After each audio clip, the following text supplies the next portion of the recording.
On Wednesday, July 23rd, again at 1:03, we have both officers, Philip Wagner in the black SUV, and Officer Peter Gale by the blue and white vehicle, parked at the end of Riverbend Drive, down in the southeast corner of that cul-de-sac. They're eating their lunch, again, eating that pizza, having conversation. And at 1:03, while both suspects are still eating lunch, a suspect arrived in the area in the vehicle that is registered to the suspect and immediately began firing upon Officer Wagner's cruiser.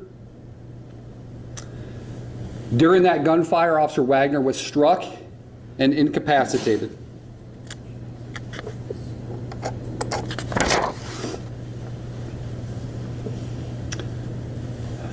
Few seconds as that initial barrage of incoming fire comes in, Officer Gale flees that barrage of gunfire, starts heading north on Riverbend Drive, radios into dispatch and reports the shots fired.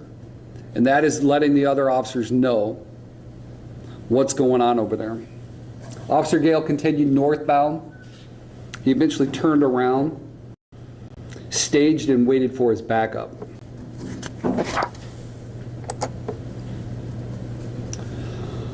Over the next 3 to 3.5 minutes, from 1:04 to 1:07 p.m., the suspect utilized this opportunity to begin preparing for what he believed to be the subsequent law enforcement response. The suspect ended up repositioning his vehicle. You can see to that little gravel area on the south end of the cul-de-sac. The suspect backed his vehicle in and began pulling equipment out of his vehicle and staging it around his vehicle that you'll see here shortly in a few slides.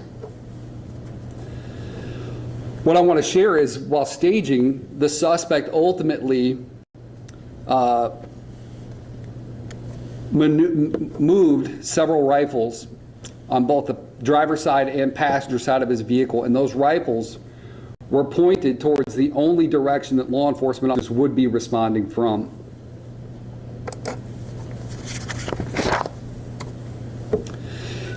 Hearing Officer Gale's radio traffic, Officer Brent Payne, as well as several additional officers, began responding to the scene. As Officer Brent Payne turned on the Riverbend Drive, he was able to link up with Officer Gale, and both officers approached the area of the reported shooting.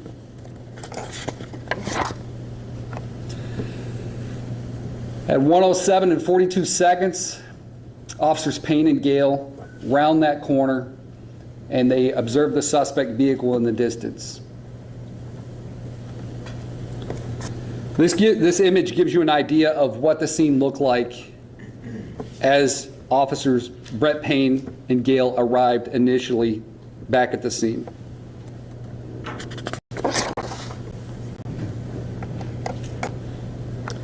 This is a screenshot of the dash camera from Officer Payne's vehicle.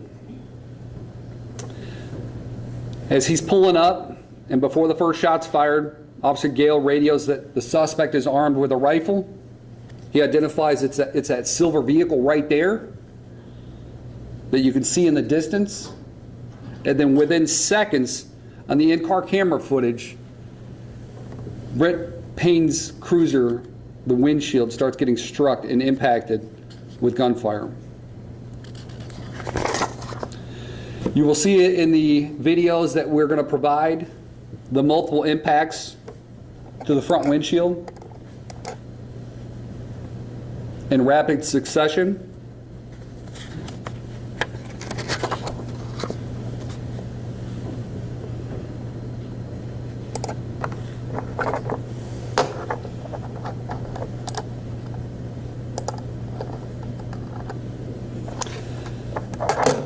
So at this point, I'm going to transition to Officer Brent Payne's in-car camera footage. I want you guys to know that there's no audio on the actual footage. We will provide you guys an unedited copy of that. For the purpose of today's presentation, we felt that it gave a lot more context with by dubbing in the audio from Brent Payne's body-worn camera footage. So again, when you get that video back at your agency, you're going to have the unedited copy as well as the copy that we put together. I think it provides more context as far as what the suspect is doing and what the officers are doing and what they're experiencing.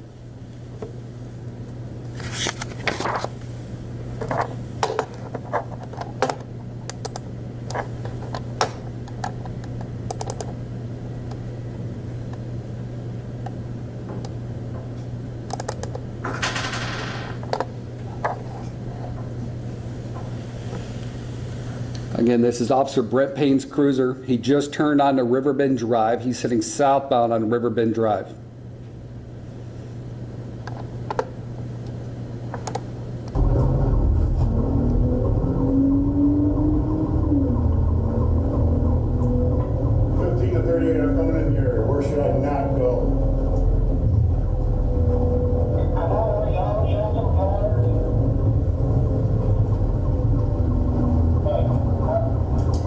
Officer Gale's vehicle in front of him.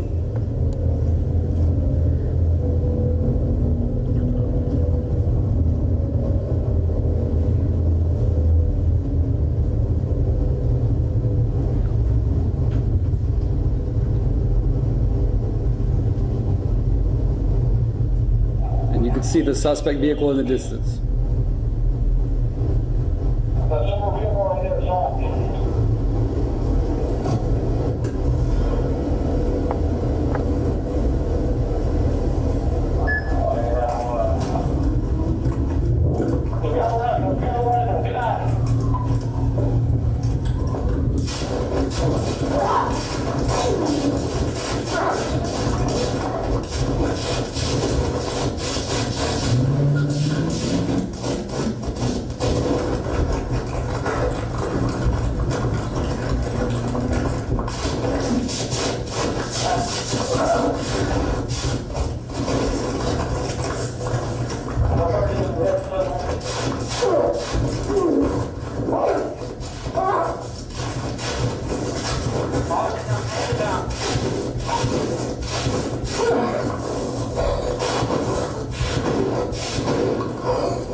All right, I'm going to stop it right there. We'll pick it back up here in a second. So what did we see there? What did we hear? We heard silver vehicle right there. It's that silver vehicle. That's Officer Gale telling Officer Payne it's that vehicle down there. Officer Gale radios and says he's got a rifle. He's got a rifle. And what you're not going to see is Officer Gale's vehicle parked, pulled up next to his and slightly behind, is backing up and repositioning as he's relaying this information. Both officers at this point and their cruisers over the next several seconds are struck by the incoming rifle fire. In that initial volley that you heard, the suspect fired approximately 25 to 30 rounds at the officers and their cruisers.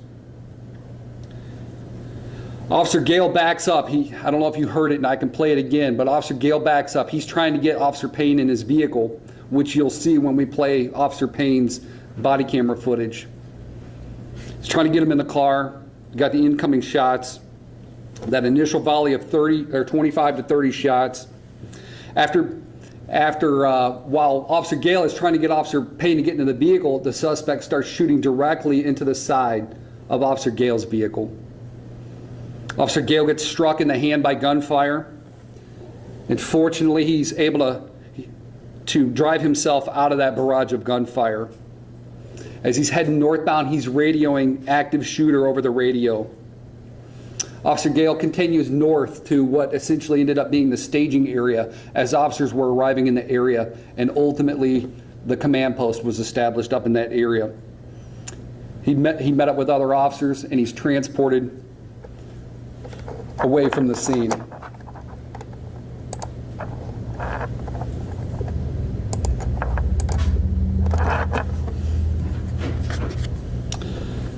What you're going to see when we play Officer Brent Payne's body camera footage is he's able to He gets out of his vehicle. He starts to maneuver towards the back of his cruiser. His intent was to retrieve his patrol rifle. Never got the chance. While he is attempting to move away from his vehicle after he starts receiving incoming gunfire, he starts to move on foot north and east towards a wood line. What you'll see is the suspect fires an additional volley of approximately 30 rounds at both Officer Gale, his vehicle, striking his vehicle and shattering the back window, and Officer Payne as he continued to maneuver towards the wood line. Officer Payne did briefly return fire. He got a couple shots off with his service weapon. As he got closer to the wood line, he fell in the grass, and ultimately he was struck both in the hip and in the lower arm. Despite his wounds, he was able to crawl into the wood line and radio for other officers for assistance. In the footage that we share with you today, obviously, we're going to provide as much as we comfortably can, being respectful to that situation. So what you will see is Officer Payne arriving in the area, some of that radio traffic again, him maneuvering out of his vehicle, behind his vehicle, and then as he's trying to maneuver towards the wood line, the suspect continuing to engage him in gunfire. So as Officer Gale is struck by, after he's struck by the gunfire and he is heading back northbound, another SUV pulls up to the scene. And that vehicle included Detective Shoemaker and Rodriguez, as well as Special Agent Thompson of the FBI. As they arrived in the area and we spoke with them, they observed and heard incoming gunfire and rounds striking the ground, traveling through the trees. This group of personnel fortunately was able to maneuver their SUV over to the area where Brent Payne had radioed that he had went down. Brent Payne did a phenomenal job with sharing enough information and guiding the responding officers, detectives, to his location. At that location, these personnel fortunately were able to provide immediate medical aid by putting a tourniquet on him, likely saving his life.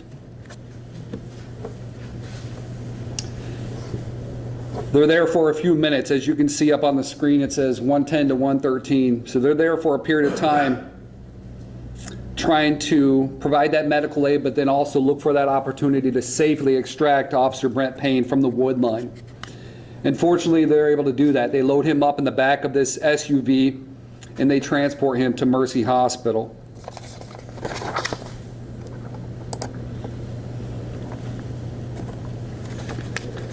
Next, I'm going to play Officer Brent Payne's body camera footage. This again will describe, or will depict and show him arriving at the scene, him maneuvering back towards his vehicle, and the suspect immediately firing upon both him and Officer Gale. You'll see Officer Gale's in the vehicle in behind him after he falls to the ground and gets back to his feet. You'll see Officer Payne attempt to maneuver around Officer Gale's vehicle, and then Officer Gale's vehicle, it's at that point that his vehicle starts to get struck by gunfire. He gets struck himself and he departs the area, and then you'll see Officer Payne continue towards the wood line, and that's where the video will stop.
Okay, so what did we see there?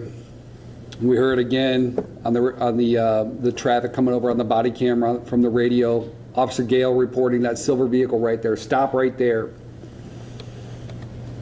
As Brent Payne attempts to get out of his cruiser, Officer Gale informs him he has a rifle. He has a rifle.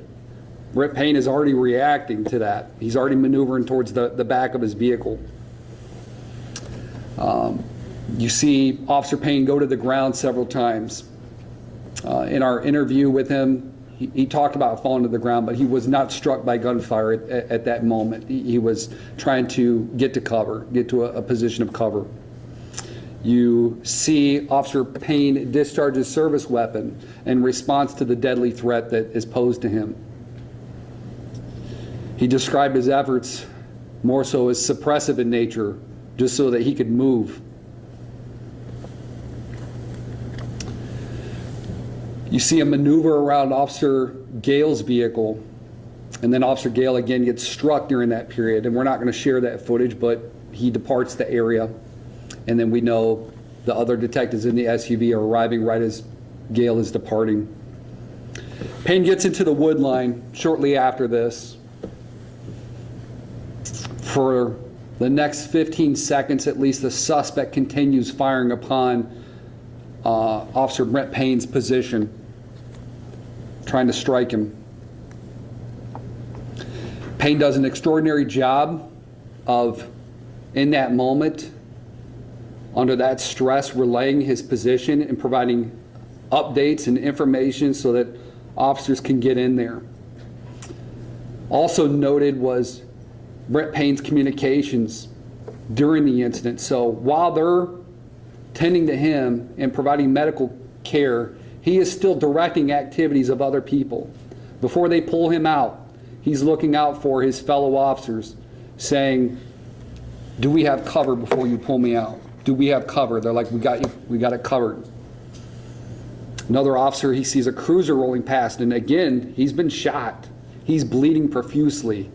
And as the other officer passes him, he shares, "Let him know he's rolling into it. Have him stop right there." And that information goes over the radio. He's still, while he's not an active participant, he's doing his role as a leader within the organization.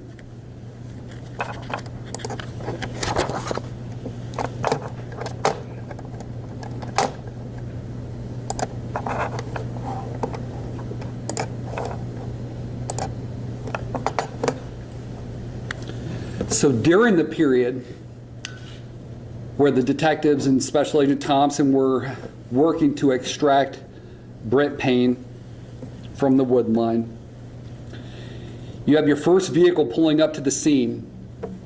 So up here at the top of the screen, again, now you have Brent Payne's cruiser, and you have a vehicle that includes Lieutenant Manasek, Detectives Hartman and Sanchez, and Lieutenant Ball, all of the Lorain Police Department, pull up in that vehicle. They dismount their vehicle and they begin taking positions of cover, using Brent Payne's cruiser for cover. Following right behind them is another SUV that includes Detective Craig Payne and Sergeant Vrooman. They dismount their vehicle and maneuver up close and take a position of cover.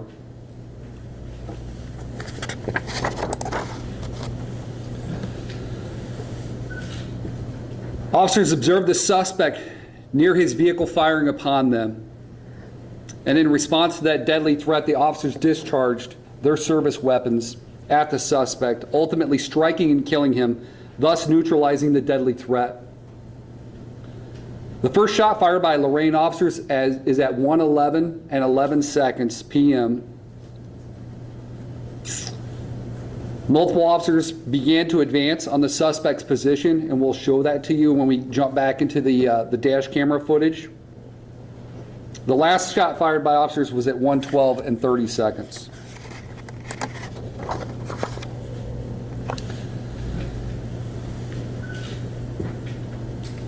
So here you see the suspect's vehicle backed into that gravel area. On the right side of the screen at 1:19, just before 1:20, you have a tactical team or an approach team approaching the suspect. determined that the suspect was deceased, and they began taking action to secure the scene.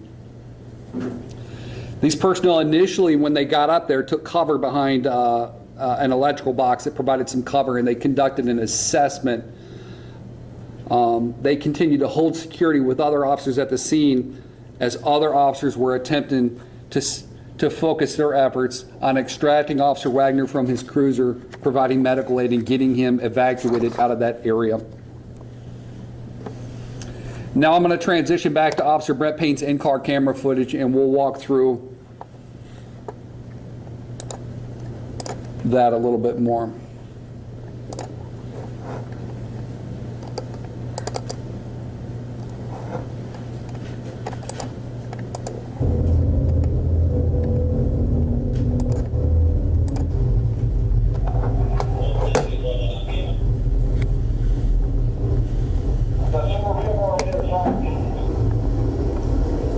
So at this point, try to focus your attention in the upper left-hand screen. The suspect, you will see the suspect moving about his vehicle.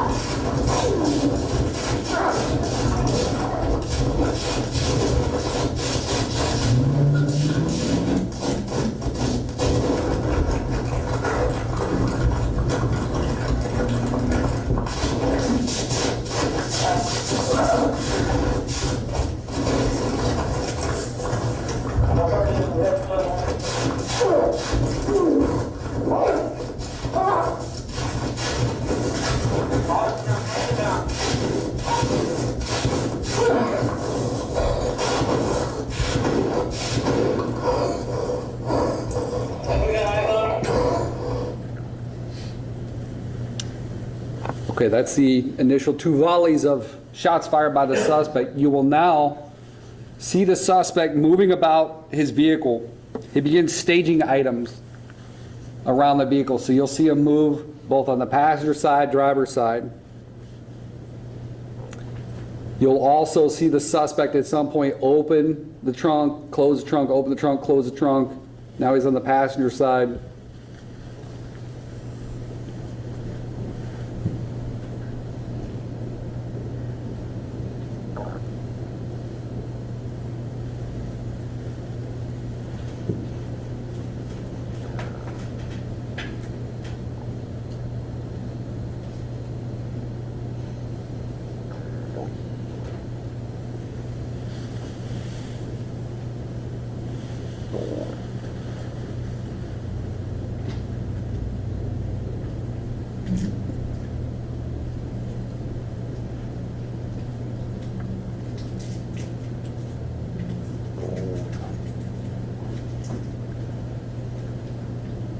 Close the trunk, open trunk, close trunk.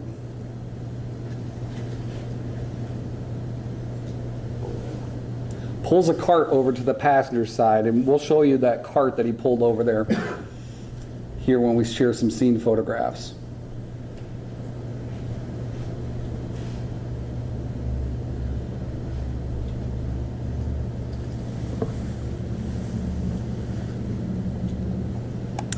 So what do we know that's going on right now? Right now, there's the extraction efforts, the rescue efforts on Officer Brent Payne.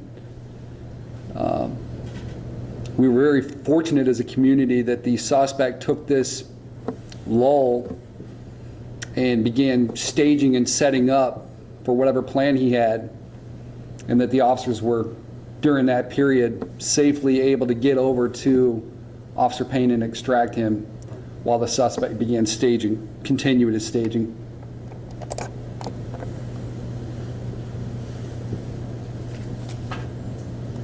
I apologize, there's not a timestamp on this. Here in a second, you're going to start seeing the screen shake, and you'll see glass falling from the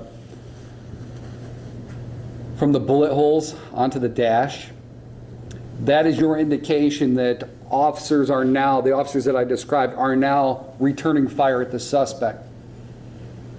It's during that period that they're utilizing the vehicle as a position of cover and engaging the suspect in the distance.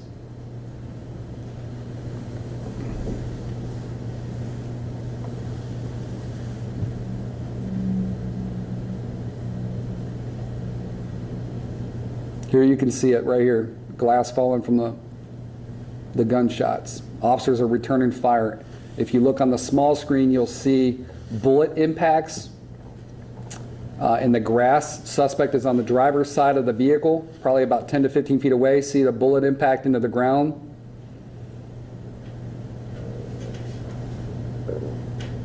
Another bullet impact into the ground.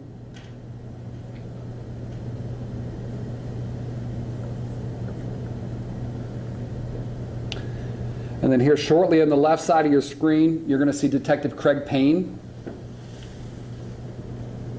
Right there. Followed by Sergeant Vrooman.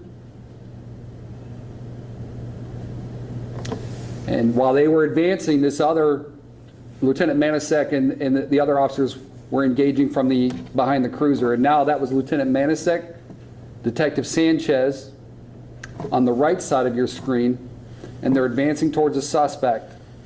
Lieutenant Ball and Detective Hartman in the white shirt behind him are now advancing. You can see on the right side in the shadows over here, right here, and I'm going to back it up just so that you can see it one more time. This is Lieutenant Manasek. He takes a knee, ends up engaging the suspect from this area as well.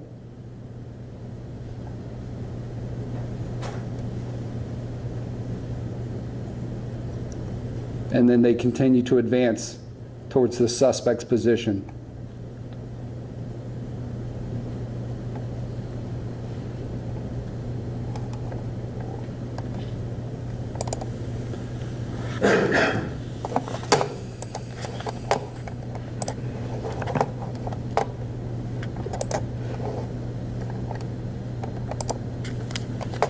And again, that leads to this image right here, where ultimately they approach and determine that the suspect is deceased, and they begin securing the area.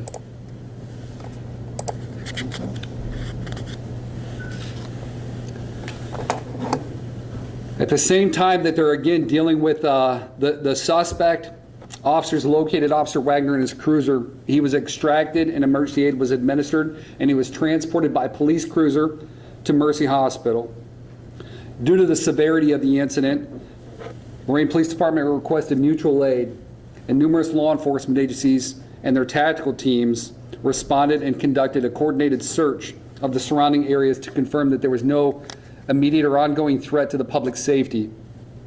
Once the scene was secured, it was handed off to us to conduct the investigation. Lorain police officers were very alert. They realized what they just encountered with this armed individual and had concerns that the suspect might have had additional motives. And in looking into the vehicle, they observed baggage that caused concern, and they requested Lorain County Bomb Squad respond to the scene. And during their assessment of the vehicle, they ended up locating approximately 100 pounds of tannerite, an explosive material, inside two separate containers in the back seat of the vehicle. We were very fortunate that day that they were able to safely extract those materials and conduct a controlled detonation well away from the scene. Officer Wagner succumbed to his injuries the following day on July 24th.